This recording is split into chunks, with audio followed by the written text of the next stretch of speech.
What is up, everyone? Welcome back to another episode of the Panthers Nation Network.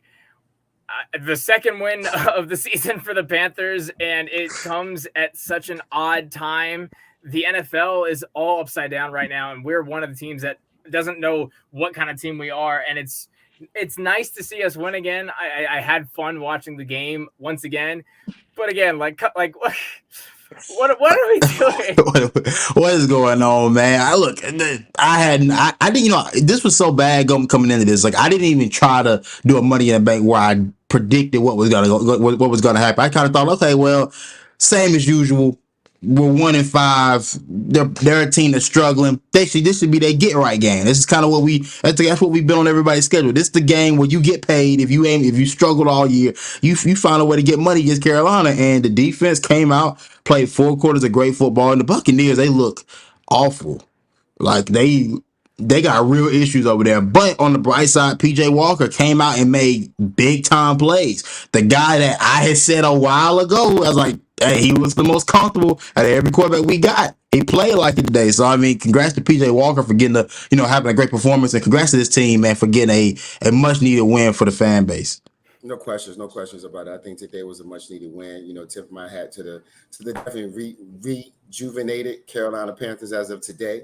We came out and bust the people known as the Bucs. We've never been able to beat them with Tom Brady at the helm. So our first win comes as a dysfunctional franchise, but we really look functional today. I mean, we even had Big Tepper coming down to hand out balls at the end of the game.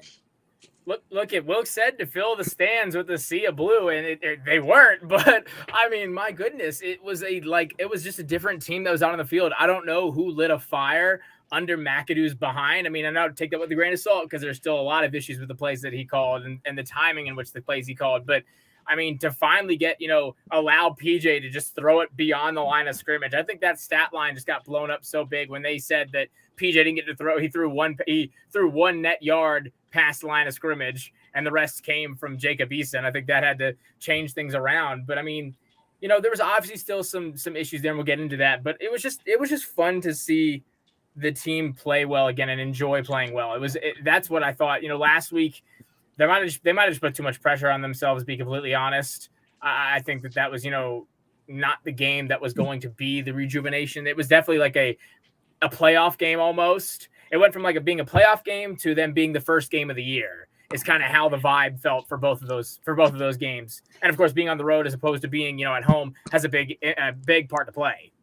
Yeah, absolutely. I mean, you had guys trying to figure out a game plan, halfway through the week. That wasn't and it looked like it when you stepped on the field last week. This week looked like a team that McAdoo seemed a lot more creative, right? Like, instead of just being the first drive, it was the entire game where it's like, okay, some calculated shots here and there. We still have some issues with some of the play calling, of course, like you said, but it still looked more fluent than it's looked in any other week prior. There wasn't a waiting on a LaVisca Chenault 60-yard plus screen that kept carry the offense. Like, no, you went and you drove the ball down multiple times, and your quarterback, when he got into the red zone, actually took shots at the end zone, right? So, I mean, Steve Wilks, right? I mean, whatever Steve Wilks has done, this team looks more professional. It looks more cohesive. Looks more like a team that has a sense of self and a sense of direction, right? And whatever happens from here on out, I mean, I just hope Steve Wilks is still going to be on the coaching staff moving forward in some capacity. Yeah, without question. I think you guys hit it on both sides of the coin with that. I mean, we definitely we came out with a lot more energy. I think we spoke about it a little bit before we got on today. It's really the removal of CMC that kind of opened up that toolbox that we've been talking about week over week. We don't want to see anything ill will, send on ill will towards CMC's way. But it did seem like once he was out of the way, you got a chance to see Dante Foreman. You got a chance to see Chuba Hubbard, kind of get in and do what they can do and show what they can do. And they provided sparks to the offense that has been needed from the line of scrimmage for quite some time. Also gave us some diversity, right? It opened up the passing game with us being able to run and, make those deep yard gashes into the defense. So, I mean, hats off to the offensive line for holding up today, doing good work. Icky and the crew doing good work today. Can't take anything from them. I mean, we did go up against a subpar Bucs team to a certain extent, but be that as it may, it's a division win with 2-0 in division. But it's still a Bucs team, like you said, especially for the offensive line. They still got Vita Vea up there in the middle, and we know what kind of impact he can have, especially with Bozeman coming in. And I've been waiting for it, and he needs to stay there. because one quarterback sack against that front four, that their defense, like you said, it's gotten some issues. It's up and down, injuries, depth, it's got its issues. But one sack in a game, and you have Bozeman coming in at center. As far as I'm concerned, Elflein can go. He can fill in wherever he wants to go in our offensive line, but Bozeman is the guy that you need to be putting up there. I've been clamoring for it, in healthy scratches, weird reasons being on the inactive list, whatever it may be. But that was a big impact. And I think the thing, you hit on the head, Shontis, too, that long sustaining drive, finally getting into the red zone. The biggest thing, it was the first touchdown drive.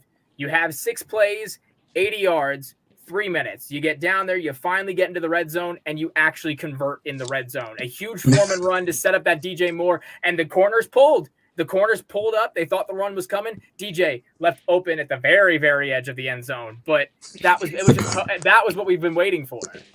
Absolutely. And to piggyback off your point about Bradley Bozeman, the Panthers ran the ball 27 times for 173 yards, averaging 6.4 yards a carry. It's a big difference. I mean, yeah, you had some big runs in there, but you consistently were consistently hitting the Buccaneers for at least 4 to 5 yards a pop. I mean, I saw some explosion out of Chuba that I don't think we've seen thus far. He looked a lot more confident as a runner. You remember last year, it was a lot of stop and start, not really sure if he's making the right move or not. Deontay Foreman looked exactly like the guy that we saw in Tennessee fill in for the best running back in football and did it admirably last year. I don't understand why that couldn't have happened this year. And like you said, Jason, the absence of CMC now helping other guys elevate. And I mean, and it's crazy to say that a guy of his caliber, and we know how great CMC was, but it's crazy to say that he may have held this team back in the sense of the coaching staff.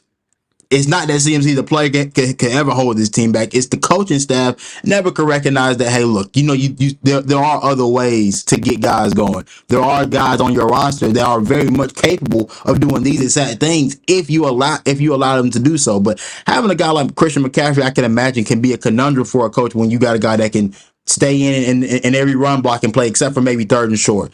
Can stay in every pass blocking set or every pass play possible because he can go out wide into the slot, or he's a solid blocking back as well. So I think having that going and having to get creative, having to dig into your bag and be a coach, right? Yeah. Really dig in your bag and be a coach brought out the best in everybody. And then you got to see guys that you normally don't see have to elevate their game because, crazy enough, they're all in the NFL for a reason. They can play this level of football for a reason. They're not here by mistake.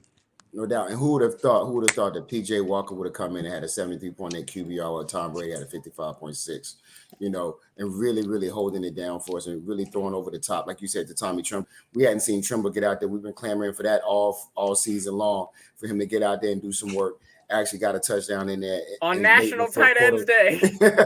On the fourth quarter, so I agree with both of you. I think the offense looked a little bit better in that we saw a little more spunk. We saw a little bit more pizzazz as he was doing many different options with the offense. He wasn't just, again, to your point, being clamped to CMC, forcing it to CMC, forcing it through CMC.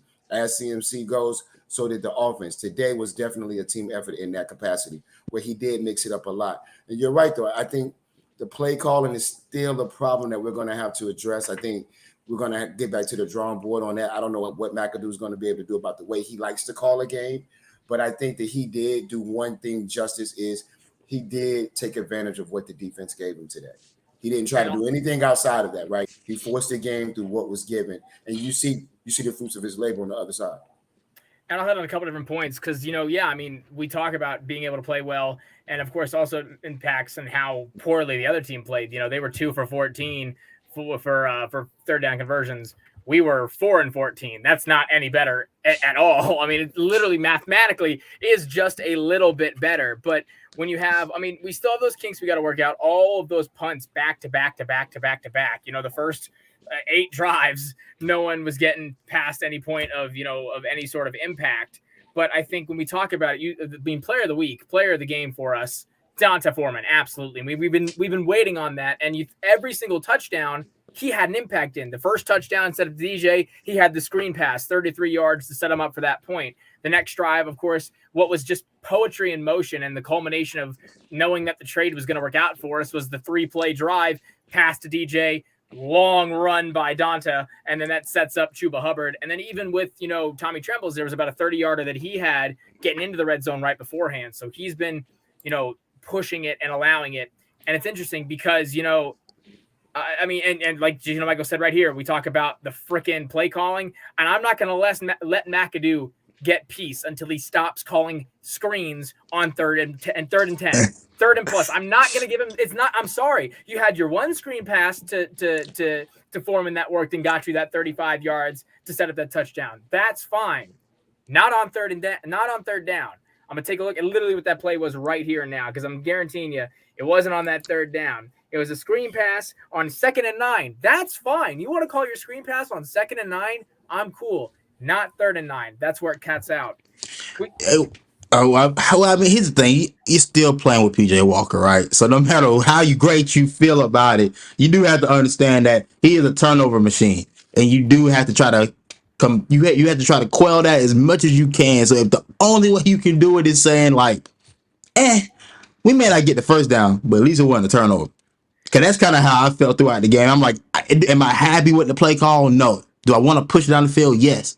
But also, we're up. So it's like, what do I really want? Do I want to see this man take a shot, or just do that and get us off the field and let the defense play?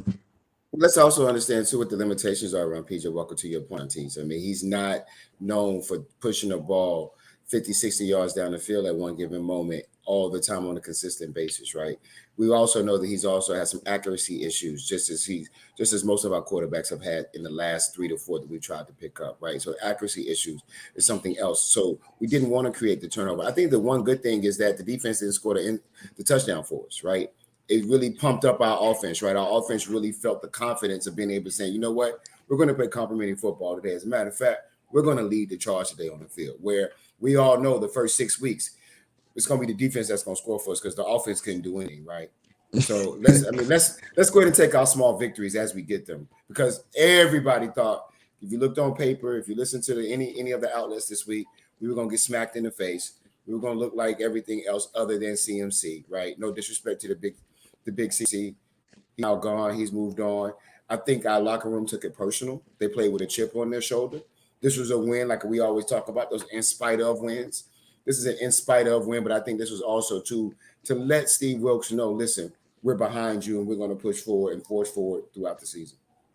But I still have one, bone to pick with Wilks, especially Wilks and Holcomb. I expected this for Matt Rule, but as a defensive coordinator and a defensive-minded coach, to take it to where the line for the Bucs is already in shambles. You got a guy who's not going to be. I mean, he can dip and dink, back behind the line of scrimmage when he needs to, but to not even attack them, especially when you've been pushing this narrative that Burns is your guy, you're not giving him up for anything.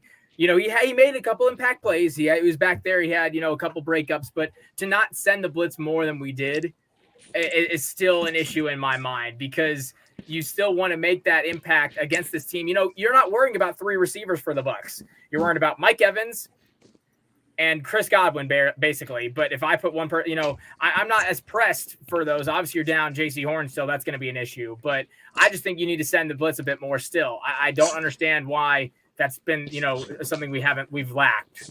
Yeah, I'll agree with you. I mean, if you watch Tom Brady historically, the one thing that always gets him unsettled is a blitz. Especially right down the pipeline. I mean, like, you don't allow him time to step up in the pocket, maneuver the pocket. But this year has been such a weird year because he hasn't looked comfortable anywhere. This is the first time I've ever seen Brady just look so disjointed in this offense, and whatever offense he's playing for look this bad at this point in the season. Usually there's like, there's a period in the season where a Tom Brady led offense will struggle, but this has been from the beginning. And I don't think there's no end in sight for what the Buccaneers have going on. And it kind of brings up a bigger issue down the line that I know we'll probably get to about possible head coaching candidates, and looking at Byron Leftwich and saying, my guy, you gotta give me a little bit more than this. You feel me? With the weapons you have, there's kind of no excuse, but that's neither here nor there. But Michael 329 had point out one of the issues that I don't think we've gotten to yet, but the amount of punts, the amount of time you went without scoring, and your defense was luckily able to hold it down. But Michael brings up a great point. I mean, how well can this offense function in reality when you went about 4 or 5 drives without scoring, and you luckily played in a game where the other offense was just as bad, if not worse, and you were able to finally break through and make plays. But I mean, honestly, I just tell everybody just to enjoy this one. It still wasn't pretty. We said it wasn't pretty from the beginning. It's just one of those things where hopefully the more McAdoo and Walker get to work together, the more confident they get within each other and can give us a little bit more. I mean, there were a few drives there where you were right there on the cusp of just keeping it alive on a 3rd and 1, but you don't go for it. But understandable, of course, but it just kind of felt like you were not going to endure until you finally broke through on one. Yeah, we could talk about the punting. I mean, the punting is what we've always done all season long. I mean, that's the nature of our offense, which is why it was surprising to see some of these big runs break out and also, get some of these big passes downfield. So if we can lean more into it and understand how we can take advantage of those opportunities more. We still gave up, though, from a defensive side. We still gave Tom Brady almost 300 yards. So, I mean, that's something we need to look at there. I mean, Mike Evans beat us down. If he would have catches that pass on that deep route, it would have been a touchdown. That would have changed the course of the game, right? So, it's those little things that actually bounced our way today that helped us. But you know what? If that helped us to catapult on the offensive side of the ball, I'll take it. I'll take it week in and week out. Yeah, I mean, you talk about that play and how literally the black sheep of it is that it would have been 7-0, completely different game right off the bat. Dante, my man, I can't keep doing this. I have no idea what happened there. I'm gonna give you the benefit of the doubt and say your shoelaces got tied and you fell down. But Evans, who does not normally drop those kind of passes anywhere near so, and not even to the point where he dropped it, he dropped it, and then but then even almost had the chance to recover and still take it on. I don't know what was on the ball too to start out, because Xavier Woods, who went 40 yards downfield to almost get that pick, and then almost got that pick and then of course Sam Franklin was like, "Come on, dude, you got to catch it." I'm like, "Shut up, Sam. Go back." Hey, man. Hey, Sam Franklin has been a special teams all-star. You better respect that boy. He's been going crazy on special teams. Wait till Hecker gets out there, then you can say something if you want to do something. And then even the next drive, Terrence Marshall almost had that catch, on the other side of the ball, and of course it just went right, fell right at the end. I don't know really what was going on with it. And so I think that, that's a very different thing. And of course it's going to take us this time to get things going with Wilks and trying to figure it out. It seems like McAdoo has to get some coffee, get himself woken up before he can get going. Because I mean, there are those times like I was a bit different, I wasn't expecting as much. Like that second, I think it was that first drive, it was that 4th and 1, and Chuba fell right in front of it. We were on our own 20. I wasn't expecting us to do that. It wouldn't have been out of the realm of possibility with the way you just played it. But I mean, that would have been a pretty dumb decision had you done it and then not gotten it. But of course, if you get it, you're Riverboat Ron.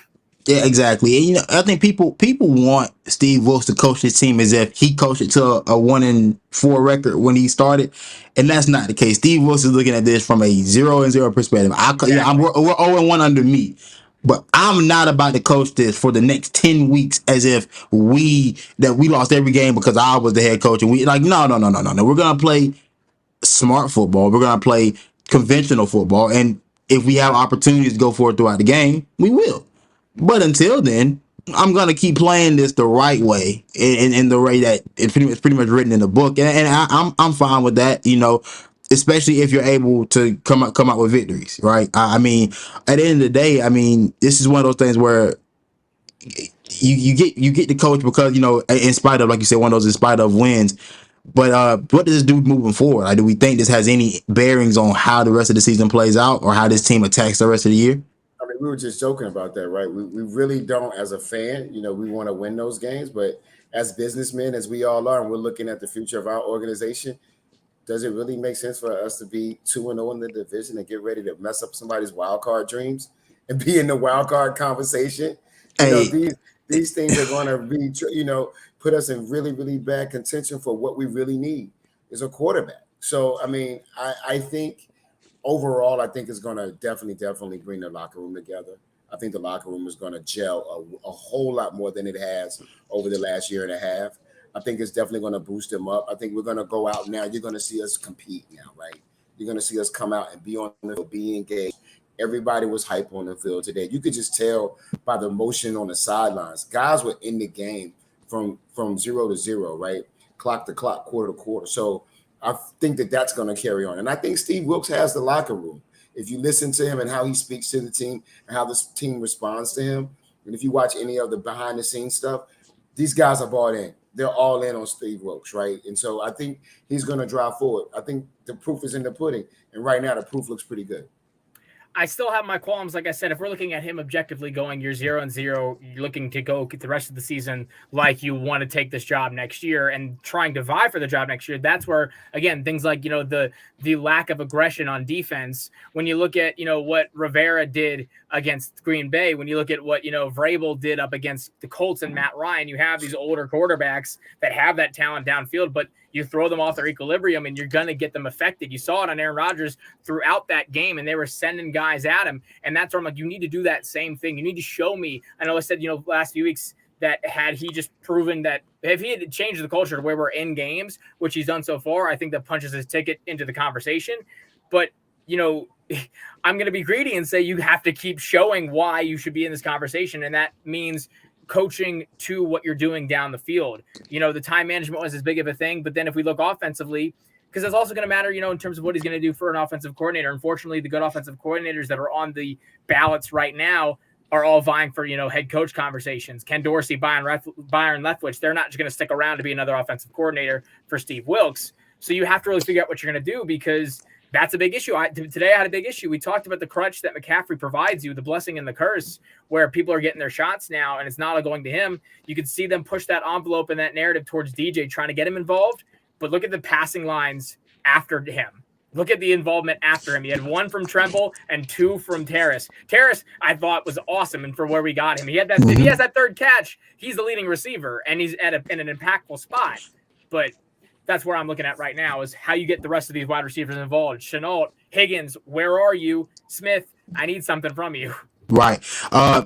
Yeah. To that point about Terrace, look, it was great to see him finally get an opportunity. And not only that, show that he's a little bit more versatile than Robby was, because some of the routes that he ran, I don't think Robby makes some of these catches. Some of these, it's like ones where you have to use your body to be able to shield yourself. I think those are incomplete with Robby Anderson. He got popped. He took a lick, but he's a big body guy, and that's what we thought we were getting from him when we took him. Like, hey, he should be able to go across the middle, take the big licks, and be able to hold on to the ball. And again, I'm excited about the receiving core and what it can be if you understand how to use it. I think Terrace getting more opportunities. Of course, Laviska, him and what he does well, that should be able to net you something in Shy. They've had moments where they've been able to get him going, but it's never seemed consistent. And like I say, and neither him or Chenault have found any type of consistency within the play calling that helps them make plays, right? So, but again, I think that's a part of the journey that we're going to be on for the next how many games are left now? The next 10 games. Yeah. The next you got 10. You got 11 weeks left. We haven't even had a bye week yet, so you have 11 weeks left of football where they're gonna have to figure that out. So I mean, it's gonna be a journey. I think the intriguing part is that I'm kind of erasing everything that's happened prior and just kind of giving this team a new slate and saying, what are you gonna look like? And again, it's been a great opportunity for the young guys to establish yourself as a professional.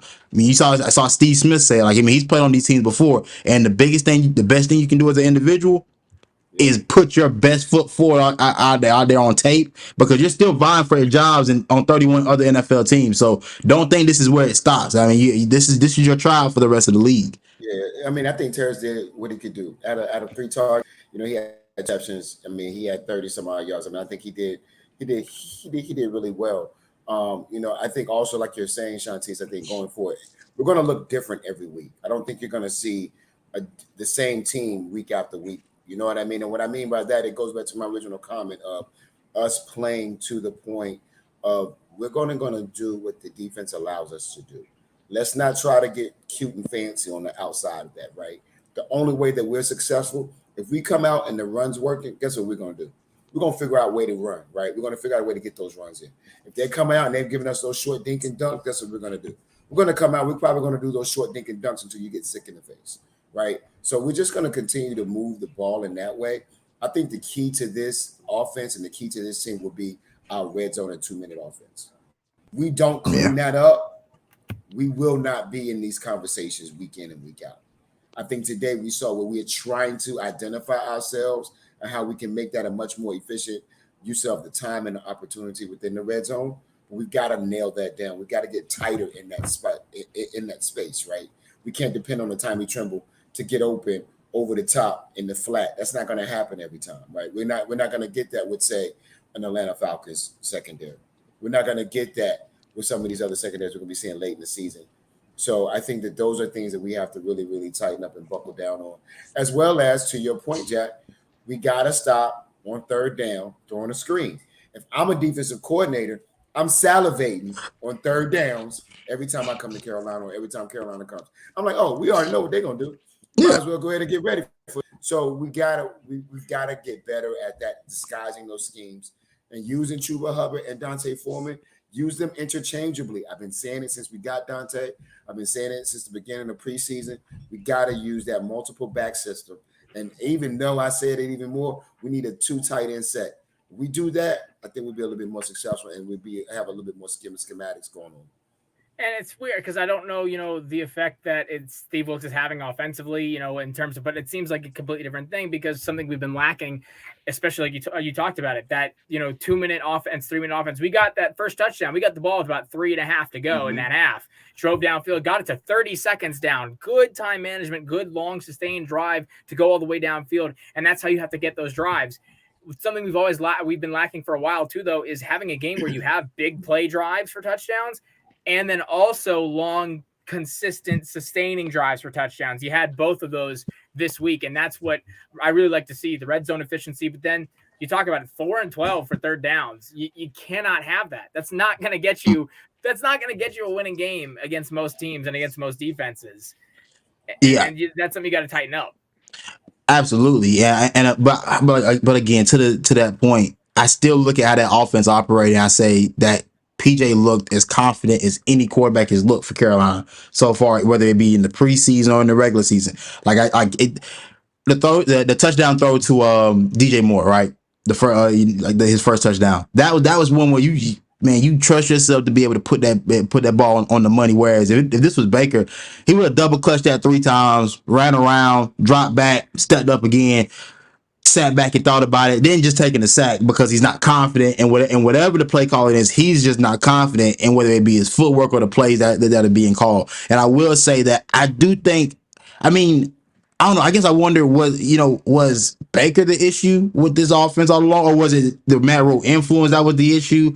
Like, I don't want to put it on just Baker because it's hard for me to just put it on a player. But how that offense was being called today show more confidence. I feel like than Baker, than the play call that we may have given Baker, or it may have just been PJ Walker is just a confident son of a gun to the point where whether it's a pick or a touchdown, he's going to throw that thing with the utmost confidence and just live with the result. Well, Shontis, I think we've kind of alluded to it, right? We used to force the offense through CMC no matter what. He was our first choice before anything else. We couldn't even see outside the box if CMC was in there, right? So that's what I'm saying. Him not being here forces us to look at the offense in a much more diverse way, right? And so that to me is going to be the change you're going to see, which is why I said we're going to be a different team week in and week out. Just because this week it was Terrace Marshall coming in and doing his thing, DJ Moore coming in and doing, you never know. Next week, it could be Dante Foreman going for 200 yards, right? It just depends on what that defense is going to give us for that day, for that particular game. And I'll also say one stat that we're not really saluting the team for today: 0 fumbles, guys. 0 fumbles on the day. I mean, that's something we haven't had in I don't know how long. No, that's a big one. Having it to where there was 0 turnovers is a big thing. Shontis, to your point, I got to say, I think that it comes down to, because you could prop it up kind of like, the situation, anyone who listens, looks at anything with South Carolina, you could prop it up the same situation. Is it Rattler that is the problem, or is it the lackluster play calling coming from the boy upstairs? You don't know which one or the other, because Then you have a game like, Texas A&M where they're both doing bad at it, but they're also both doing good at it, and you don't really know how to analyze it. You look at even the 49ers tonight. I mean, is that Shanahan? Is it Jimmy Garoppolo literally holding the ball for 45 seconds and not getting it out of his hands when you've got guys downfield? I think a big part of it, though, has to go with individual mindsets. You look at Baker. Baker knows if he's not injured, he's starting in this game for the most part. At least that is his thought process. At least, especially prior to the injury, that was his thought process. Unless I go down, I'm starting this game no matter what happens, because they're not going to put it in Sam's injured, and they don't trust PJ, especially out of the new regime. Going with it, PJ now looking at it, he had, was given a very short leash last week under against with who they were playing. First game under Steve Wilks, he was given a very, very short leash. We saw, with the net yardage of literally 1 yard past the line of scrimmage, to the point where even Jacob Eason was able to get that same play that was able to blow up. He gets 56 yards and a perfect passer rating off of 3 plays. For PJ, though, you got to think of his mindset right now. He knows that Baker is working out right now. All week we were like, okay, is it Baker, Sam, or PJ? We have no idea. PJ we thought he was in concussion protocol. We thought, Sam was looking like he was going to come back. They were pulling Baker. They didn't know what they were doing with him. We didn't know who was playing. We didn't know who was starting. It was up in the air. And now even going forward, you see Baker working out in practice. You see him moving around. Sam's, again, inkling out there. PJ knows his job is not guaranteed. I think the thing with his passes is you saw not only were they confident, but they were incredibly accurate to the point where they weren't on spot on, but no one else was catching it outside of those wide receivers. The ones to Terrace on the sideline, he threw it in a way where literally only Terrace is going to catch that ball. He might get destroyed or drop it or not be in bounds. Same with DJ on that touchdown drive when he didn't catch it. We called the challenge on it. Which DJ, come on now, you didn't catch that. But you got to do it. But he knew he didn't get that foot down. But even that play, he threw that ball 3 yards out of bounds, so only DJ could get it. Even the touchdown to DJ was at the very back of the end zone. Whereas Sam, like you said, Sam or Baker probably would have thrown that 2 yards short, and the free safety is going to come around and take that the other direction. So I think PJ just got that mindset of knowing if I don't play well, if I don't play precise, then it's going to be an issue. But I have to be confident, but also precise with it. Okay. I would agree to that. And so now, do you give the quarterback job away once one of those guys are healthy? Because you ain't played good enough football for anybody to necessarily feel like a job is owed to them, Baker or Sam. Like, neither one of y'all played great ball to make me feel that I should just give it to you whenever it's time. Do you just let PJ Walker rock out until the well runs dry? Shontis, I'll tell you just like this: we're auditioning every week. The hot hand goes. Why would we roll off of PJ now when he's done more than what Baker did in the first 4 games? Let's be 100% honest with that. The only difference is Baker has a little bit more cachet with him. Other than that, nobody's looking for PJ Walker, right? PJ's coming in and he's playing the ball efficiently. He's got the offense behind him. He seems to be making the right plays at the right time. I still think that he's still playing hero ball to a certain extent, where he's trying to force certain things from time to time in those second down iterations where he may be 2nd and 9, 2nd and 8. He's trying to push it so he doesn't have a 3rd and long. He's not taking what the defense is giving him, trying to make a splash play. That comes with trying to keep the job, to your point, Shontis. I will also say that if we do what we're supposed to do, that piece of who's going to run that offense is going to work itself out. But right now, you got to ride PJ. There'd be no reason why you wouldn't. I think the NFL right now is showing you ride with the hot hand that's feeding you right now. If at this point, Bailey Zappi's staying in until he loses a game right now. Geno Smith, Cooper Rush. Obviously Dak came in, did what he needed to do. But at this point, that's what you've seen facilitated throughout this year. And to this point, because you talk about the cachet, we haven't used Baker in a way that is different from anything that we're using PJ or that we used Sam at all. All the things that I wanted to see from Baker, the maneuverability, the open eyes downfield, maybe being able to pull, take and run, and spread the wealth. I've seen none of that from him. I've seen the same from PJ. He's not moving around obviously outside the pocket, but it's not like Baker is. And when Baker does, Baker has been then offsetting it with holding the ball for 45 minutes, throwing the ball to Lord knows who. And I think he has been operating with that negative mindset. Even, when everything was happening to Deshaun, he asked for a trade before Deshaun even landed in Cleveland. with that mindset of I don't need to prove myself. I know what I'm worth. And I think he came into this with that same mentality, realizing it's not as easy to facilitate that when, you don't have those safety nets in place that we clearly don't have. So, yeah, I mean, right now, I don't think – and the thing I hated with Matt Rule so much as part of, prove it if you want to play was not only when, that they needed to prove it, but that the proving it came from practice. I understand practice is where you find those things, and that's where they win those battles. It's not training camp and mini camp anymore. Once you get into the season, practice. I'm not going to upset the football god and say practice means bubkiss, but like you don't base off who's going to be starting, especially if you have the resume and the tape of past games. So for me, practice, I can take it or leave it. What's funny about practice is that your best guys. Here's the thing. I got a great feeling that your best guys are not the hardest competitors at practice. I know this only because he'll have them don't practice throughout the week. Like, at what point do you really get a chance to see, like, oh yeah, he's really ready to go this week? Like, then you got guys like the Terrace who never got an opportunity under Matt Rule. Like, well, when was he ever going to get the opportunity? If practice is the only way you're going to determine how guys play. I'm like, bro, like if he doesn't play at all, we don't see him on the field. I can't imagine that practice is just going to just tell you so much. At some point, you have to put him on the field and let him play. And if he's on your roster, I would hate the thing that you have a 53-man roster and you don't have every player being viable to play at some point if necessary, right? So that is what it is. Because that's what we always did with both. That's what we always did with Brady Christensen. It was he hasn't really proved himself in practice yet. He's not been gelling there in practice. We really need to see it in practice. Like once you pass the preseason, the practice is for the practice squad to show that they're good enough. The practice squad is to keep the guys that you can't pay, like your Burris, who you're going to pay. You're going to sign him, come in, do what he needs to do. Everyone else, they're trying to prove that they need to be on the roster itself. Everyone on the roster is on the roster for a reason. So if you have the hot hand that you're feeding right now, then you keep them in. And so that's my 2 cents on it. So I only disagree with the practice thing right now, except for is because our team, that's the only way we're going to be able to evaluate who's going to play on Sunday, right? Except for the DJs and the Burns and the JC Horns, right? Outside of that, practice is how we're evaluating. PJ commands the offense in a way I don't think Baker can. And I mean that because PJ seems to be calm, cool, collected, and he seems to be efficient. He's not our franchise quarterback. He knows that. He knows that he's here for a finite amount of time.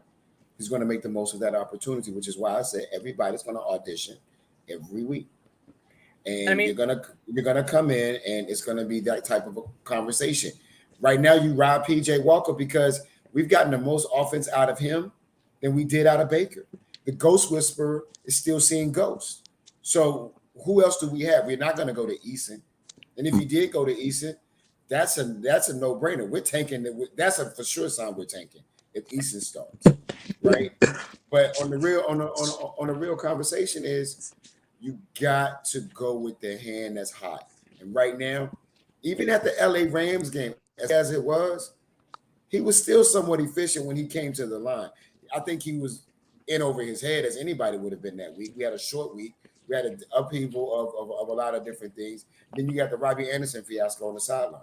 So you got that distraction going on with everything else, right? So these are things that you have to work your way through. And I think that you're gonna see going forward, Steve Wilks is gonna go with the guy that's in the room on Tuesdays, who has the best camaraderie amongst that room, who has the best chance to win on that Sunday.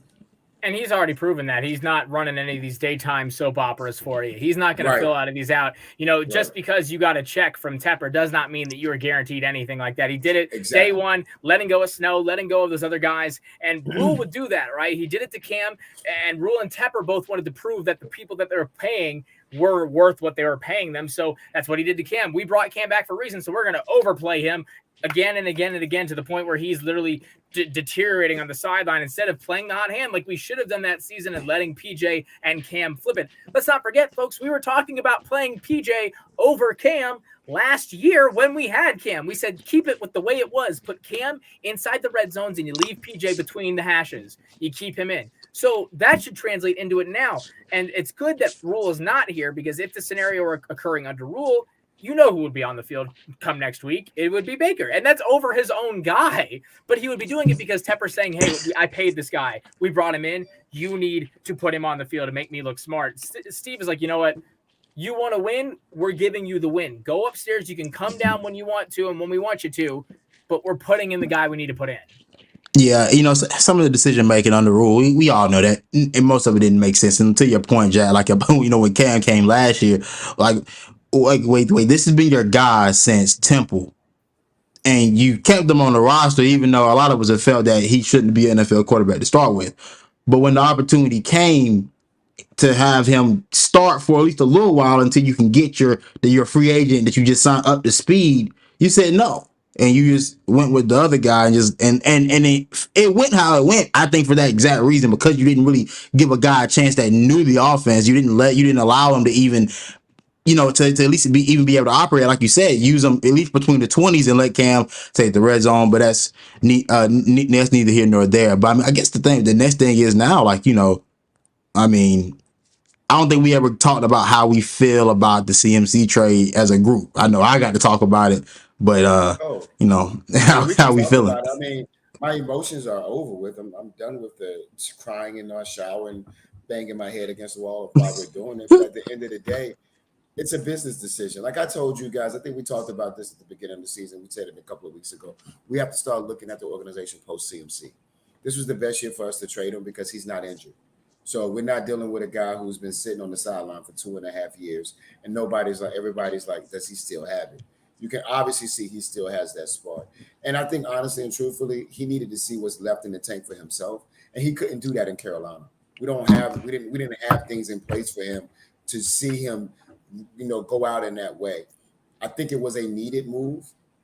Am I happy he's going? No, not really, because he is Mr. Panther. But at the end of the day, as you saw today, it's transitioned into something that we can now see. We've got a lot of tools back there that we had that were just hidden behind him. We needed the picks for our new coach to make our team look somewhat agreeable to getting a decent in here next year. I don't want somebody just to take the job just to say they became a head coach. I want somebody to come in here, change the culture, and put us back on the map. So we needed those picks to make that happen. I'm glad he's not in our division. I'm still upset he's in the NFC. I understand why he got traded to San Francisco. I mean, that's a lineage thing. That's nepotism at its best. I think that, but I think it's a great opportunity for CMC. I think him being in that system and that organization with Kyle Shanahan, the boy can do work if he stays healthy. Absolutely. I mean, yeah, that was it's this Charlotte sports syndrome too, that we just continue to see all these people go, all right, they're gone. We don't have room for them anymore. Okay, sure. But Thomas Davis is going to go play 5 more seasons and continue to ball out. Greg Olson's still going to make waves where he goes. Steve Smith is going to go to Baltimore, make us look like idiots. D'Angelo Williams is going to go to the Steelers for another half a decade. Even you go into basketball and going forward, it's just this aggravation of, yes, I love seeing you do well. I wish that we could find a way that we would have done it here. The point was everyone was on Twitter saying, we never should have tried to build our team around a franchise running back. We never should have tried to, supply Cam with the weapons and give him a running back. Yes, those are all fine points. That's not the issue. We shouldn't have put ourselves in this position to where we have to get rid of him, because whatever you want to believe about McCaffrey and his injuries, you had not had a franchise running back that was that versatile and had meant that much to you since early years of D'Angelo Williams and Jonathan Stewart combined. Even both of them separately had their issues together. They were great.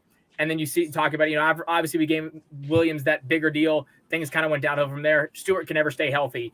But, when you have such a run-centric team, it was like, okay, fantastic. We're not going to have wide receivers. We'll make it work without wide receivers. And come to mind, we had wide receivers and talent when he was in. We didn't use him the first year for whatever reason. That's a Riveraism. And then you work with, okay, now Cam's injured. Now Olsen, had Cam been healthy that entire time before McCaffrey's injury, the conversation would have been completely different. Now you can talk about haves and would haves and could haves whenever, but The thing that, I took away from it, I was obviously sad to see him go. Happy to see him go to the 49ers. That's if he's going to go somewhere, I wanted to go, with Debo, make some splashes. It's going to hurt if we ever have to see them again. But, you can say what you want. You can be petty. One team walked away with a win today. The other team walked away with a loss. So I'm saying, take that as it is. But I would have rather him gone to the Bills, obviously. But if what was said is to be believed, and they were only offering Devin Singletary or James Cook in a second rounder, come on, you're smarter than that. You're smarter than that up there. You know that's not going to fly. What you gave for Stephon Diggs. Do you think that's going to get you McCaffrey? So that I was like, yeah, it's not going to happen. It's more of the Tepperisms where I'm like, stop running your mouth unless you are absolutely going to back it up. Whether those reports came out or from him or leaked somewhere down the line, we're only going to take a first-round pick. We don't need anything else. Well, you're going to bite yourself in the ass when then no first-round picks are coming up for you. The only teams that are vying for them, both of them don't have first-round picks. So what were you going to do? And according to Jordan Rodriguez, longtime Panthers beat reporter, she said it literally came down to the fact that the 49ers had a second, third, fourth, and fifth, and the Rams had a second, third, and fifth. So, I'm happy we got a full draft for him. And, this again is the first, what I'll say, we can touch on this later, but this will be Fitterer's, most important draft of his entire career because the ties to rule are gone. Now you have a full draft to work with, where last year you had more control, but you had less picks. So that's going to be one thing. I think, for McCaffrey, I just don't know, because you look at it today and you see what we were able to do with these running backs, and it's kind of the same thing last year when, McCaffrey went down, but Hubbard still was able to at least make impact. It just baffles me what the issue was and why we could not make it work here coming post his injuries, whether it was trying to hold him back so we didn't lose him after giving him that much money, or, just not breaking through the second level. I don't know. What's gonna be fun to watch for me is what Kyle Shanahan does with them, because as McCaffrey gets more comfortable in the offense, he'll obviously take the reps from Jeff Wilson and he'll probably usurp him as a starting running back. Well, when that happens and you have the conundrum of, yeah, I could use Debo here, but I got this guy. Oh yeah, I could use Ayuk right here, but I got this guy. Like, does that same thing happen? And is it just the issue of, McCaffrey's just too damn versatile to just not use 24/7? We'll see it with this coach. I think Shanahan will be a good indicator of, is it really that tough to plan around McCaffrey, right? I think we'll see that. And to the point about Scott Fitterer, a lot of people are not sold on Scott being the guy, to help lead this team into the future. And I do understand, because some of the contracts that are under his name, they don't look great. When you go to the Robby, re-signing Robby, after his deal was getting ready to be up, you re-signed him to even more money. Luckily, you were able to get him off. The Shaq Thompson deal, now the Dante Jackson deal, the trading for Sam Darnold, the trading for Baker Mayfield. There are a lot of moves that people just don't love. Even giving away picks for Stephon Gilmore to not even keep him or not even really push to re-sign him come the off season and letting a guy like Hassan Reddick walk. There are a lot of moves I know people are gonna hold Scott accountable for, and I guess the only thing is that we don't know who was really at fault. But that's what I was going to say, Shontis. That's what I was going to say, right?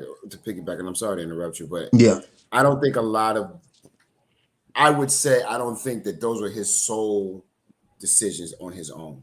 I think there was some influence behind the scenes of, we've got this in the works, we need you to close the deal. You're coming in, you're the new guy on the block, we've got this in the hopper. Besides, let's take Baker Mayfield off the table, because Baker Mayfield was most likely something that he did pull the trigger on, right? But you're talking about the Sam Darnold and all of that going on, the re-signing of Dante. He was handicapped. Who are we going to get to come into the Panthers at that point, right? So some of those contracts, I think, weren't his sole decision. I'm sorry, Jack. Go right ahead. No, I was going off. You got to look at, the president of the United States. He was coming in with a lame dunk president who said, I don't care what's going to happen when I leave. I'm going to make sure all these contracts are horrible. So he spent the first 2 years, 2 years trying to make up for that, trying to dig us out of that hole that, that he put us in. And then, like you said, going forward, it's again, like a president, he had this cabinet around him, this Congress around him that all had their hands in the pot. And we know the issues with Tepper, and we know now more than ever how much Rule actually was doing well out of the realm of what he was responsible for, up and even to the social media department where he had his hands in. And there was obvious guys, that they wanted to give Cap, that he wanted to give money to. I wouldn't be surprised if he wanted to get Gilmore. We know the background he came from in Seattle. It would not surprise me had he wanted to give Gilmore that money. You get to that point where Gilmore probably didn't want to stay, and especially if he has to prove himself and fight to stay. And now he's running the way he is in Indy. Same with Hassan. Again, they had their issues. They wanted to give the more money to more people, not consolidate it to these guys that were actually balling out because they thought we can make it work without them. I think. Specifically, and you think about it even more so because you look on the offensive side of the ball, outside of Sam and Baker, the decisions that were made, Cam Irving and Pat Elflein were before him, horrible, or I think right when he got there, horrible. We knew, and then you bring in Bozeman and Corbett, we knew those were going to be impactful. Foreman, we knew was going to be impactful. We were ready for that. Higgins, Chenault, all these guys coming in, we're like, okay, they're going to make impact. But look who was on the defensive side of the coaching staff around this time. The puppet master supposedly in Phil Snow and Matt Rule. There's a reason why, those defensive signings didn't always follow through. We knew what Phil Snow wanted as linebackers, and that's where you get your Damian Wilson, Corey Littleton, Tahir Whitehead, because we haven't forgotten about that. We haven't forgotten about that one. Tahir White, all these guys that they had a specific mold for. They're positionless, even to the point of the draft. We're like, we want these positionless players. And Fitterer's probably sitting there like, yeah, because that's what, had the Seahawks shutting out the Broncos in Super Bowl 49. Or Super Bowl 48. That's definitely what made that work. Right. And so I think that, like I said before, what I alluded to, he's got a full draft now. He's got full picks, full range, no Rule. Hopefully Tepper's taking a back seat, and Wilks and Holcomb and McAdoo, I don't think are going to be vying as hard for who they want. McAdoo probably wanted Corral more than whoever, but that's whatever. They might not even, we don't even know who's going to be in the coach. Like, it's gotten to the point now where he's been solidified. The coaches are not. We don't know who our coaches are going to be come draft day. We know who our GM's going to be. So this is where I'm like, all right, you traded away the face of the franchise for less than what you wanted, but arguably more than what a lot of people have been getting for a player. Now take that and run with it. You turned down 2 first rounders for Burns, which personally I agree with, because if the reports are to be believed and it was coming from Philadelphia, then I'm not giving Philadelphia any more flowers, any more chances. You make it work with who you got already. I don't want to hear anything else. You got Reddick from us. You got AJ Brown. You don't need anyone else, because also those picks are going to be 30 or 32 more than likely. Well, here's the thing. The Eagles have the Saints pick, and the Saints pick is currently sitting in the top 5. But we don't know. Well, yeah, but it depends on how the Saints finish. But if I had to guess, the Saints are going to finish somewhere in that top 10. It's for top 10. Yeah, but we don't know which one of those picks. Also, that first round. That's and that is true. But to me, the only way we can even talk is if you give me that Saints pick. That's the only way we can. That's where the conversation has to start at. Like, I need that pick because I know that pick is a top 10 pick, and now we can easily go grab whatever quarterback we like, and whatever piece we want to go alongside of, whether it be an edge rusher or whomever, right? But I'm not giving up a Burns. I'm not giving up a Derek Brown. I'm not giving up a Horn. I'm not even giving up a DJ. I mean, you're talking about rebuilding this franchise. You need cornerstones. Those are cornerstone guys. Yeah. DJ especially. DJ right now, if we can get Shaq up out of here at some point in time and to get some more youth up back there, I think they will be a good veteran to help lead this team. I think if you have him in place on the offensive side of the ball, you got Icky going to come. I think Icky's going to be a good leader next year because he's doing work right now. You keep Brian Burns where he is. Chin's going to come back healthy. And JC's going to eventually get out of this injury bugs, his situation. I think we got a good situation. I wouldn't get up off of Burns no matter what. I think they have a good core that they're looking at to build around. I wouldn't forge my future on anything other than that right now. And then going out here using these picks to not only get a quarterback, we got to do this offensive line. We got to retool this offensive line. I agree. I think that, like you said, you want to keep it every level of defense, especially on the defense. When you came in, that was the biggest thing. And I think, again, Fitterer also understands that we got to look at where he came from and the impact that the defense had in Seattle for the longest time. And he knows defense wins championships. That's why that first draft was 7 defensive players all off the bat. Now, they might not have been at the 7 defensive players that he wanted, but you still get Derek Brown and Jeremy Chin in that. Which, sidebar, that was a weird name that I didn't see in the list of untouchables, which I understand with injury, he's not in their mindset right now and might not be in people's mindsets, but to at least say, Jeremy Chin's one of them. Because for me, you want someone at each level of the defense to be that young guy, like you're saying. You have JC in the back, JC and maybe Chin too. You have them back, that's solidified. You're building upon them. You've got Burns in the forefront. You've got him solidified. Burns and Brown going together. You want 1, maybe even 2. Linebackers where we're having the issue right now. Linebackers where I'm not really sure. And that's been an issue when he came into the role. We had no veterans at any point. We had only our young guys, and we're getting to this part now where these young guys are starting to turn. They're starting to come up the hill. They're in that second level, getting to the point where they could be those veterans. But when he came in, we had no one at any point anywhere. We had super young guys that weren't playmakers, and then we had and Shaq was our oldest guy. And so I think that's where, he's like, I'm not going to give him up, especially, again, those first rounders would be nice. But as far as edge, like if it was just, this is personally for me, obviously when you have a guy like Will Anderson and how insane he is, there's a point to be made about, okay, you have to at least look at him.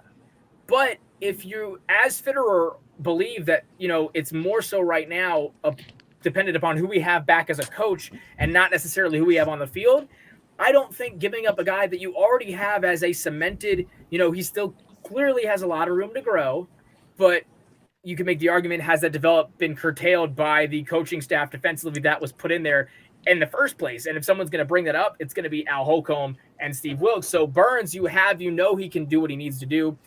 If it's just giving it up to where, like, you're fairly certain you're going to be in the top 10 as it is, and there's not as many teams in that area looking for quarterbacks as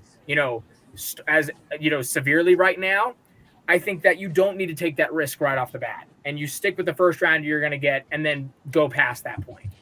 Yeah, I mean, and it's hard to find, like you, and to your point, Jason, it's hard to find cornerstone pieces. Like those are hard to come by. That's what you sit in the gulag for, and get those picks to be able to accumulate those cornerstone guys, and you don't just sell them off for anything.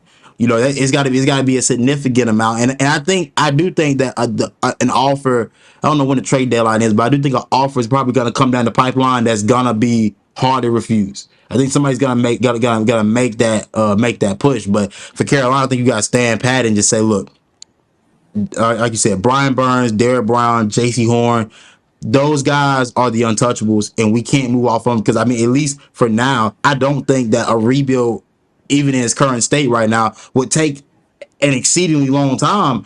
As long as you keep those guys in place, the defense would be in place. It will be all about getting the quarterback and possibly another receiver or two, but the offensive line's been fixed. So like everything we wanted fixed coming into the rule era actually got fixed. The defense we got some young defensive guys that we like. We fixed the offensive line. Finally got our staple at left tackle. At least so far, that who we think is going to be our staple. And he's helping at this Brady moment out there. He's helping Brady out there too. Them two on the left right now. Brady's looking like he's living up to that pick and more. Exactly. I mean, we talk about left side of the line.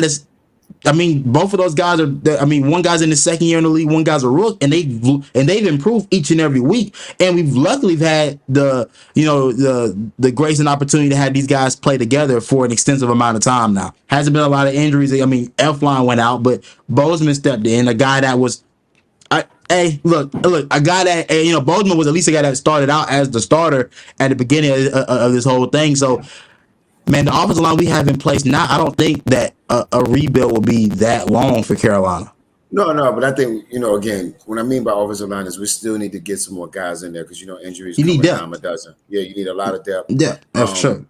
And I don't necessarily want to go and get these guys who are on their 7th year coming off, getting transitioned off of another team.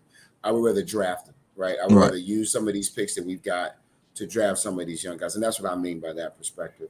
And then, of course, getting our quarterback. But I believe you're right, Shontis. I don't think we're that far off from a rebuild if we keep these cornerstone people. But I'll be more than happy to give you a package of Shaq and Dante Jackson whenever y'all are ready to have that conversation. I'm willing to listen. Look at, I mean, because I don't want to I don't look at the coverage chart necessarily, or maybe the all 22 that much. But as far as presence goes, Keith Taylor wasn't horrible. He was not good, but at least he was not good. But as far as it goes, I mean, I didn't have to, and this was the best thing, I didn't have to yell at CJ at any point. There was no point where I was like, come on, CJ, get it together. And he actually made the last play before he got hurt, he actually made a great play on that 4th and 1. That's what I'm saying. Shot through, took out Fournette's legs, made a great play. I mean, hopefully he's gonna be okay and can play for us next week. Because I mean, a game against Atlanta is very winnable. Now a lot of games look winnable now that you messed around and won this one today. So things are kind of changing as far as like how we have to look at some of these games moving forward. And Atlanta still makes me nervous, though. Atlanta still makes me nervous. It makes me real nervous. Look, we have not beaten Atlanta. We have not beaten Atlanta in like 3-4 years, if I'm not mistaken. I don't know the exact time we've actually beaten Atlanta. I want to say it happened within the Rule era, but part of me doesn't necessarily believe that is true. I'm fairly certain we have. Crazy enough, we beat them in Atlanta.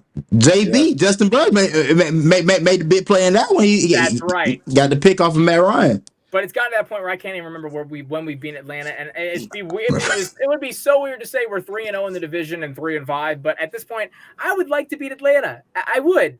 If it goes to the point where we're only winning the conference games and we're losing all the other games and we stay within the top 10, sure, I'm okay. Have we beaten them last year? Like, trick or treat, baby, in Atlanta. Trick or treat in Atlanta. Let's go get it. I want that. Did we split with Atlanta last year? I didn't think we did. I thought we lost. I thought we split with them.